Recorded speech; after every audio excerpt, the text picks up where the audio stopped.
It was the result of an accident I had in 1971. Both legs were crushed and there was just ongoing problems with the left leg. Ended up with infection in the bone.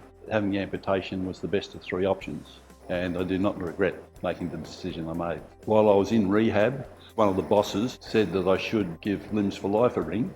I said, "What, get support for myself?" She said, "No, you're that confident in what you're doing. Be a peer support for other amputees." I think the difference with the peer support is that we've been there, and we don't know everything, we don't know all the answers, but at least we can give some support to people. Well, this is what happened, this is how I dealt with it, how you deal with it might be different, but you give them a bit of confidence in that life goes on. I believe you have two choices: you either crawl in the hole or you get up and move on.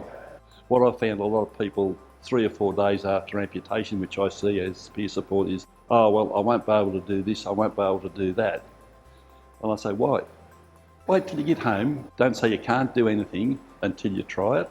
And if you try it 3 or 4 different ways and it doesn't work, throw it over your shoulder, forget about it, and then look at what can I do to replace that with? Just keep moving forward, because pre-amputation, I spent a lot of years looking at what I couldn't do instead of looking at what I could do.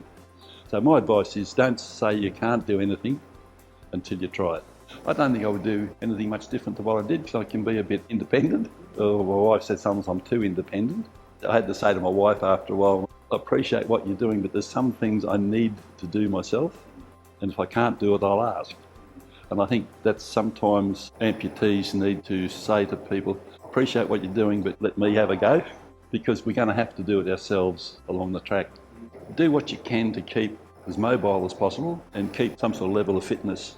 If you need help, or you think you need to talk to someone, find out who you can in the health system, or ring Limbs for Life and say, "Look, I'm having a problem with this. Any advice on who I can go and see to help with that problem?"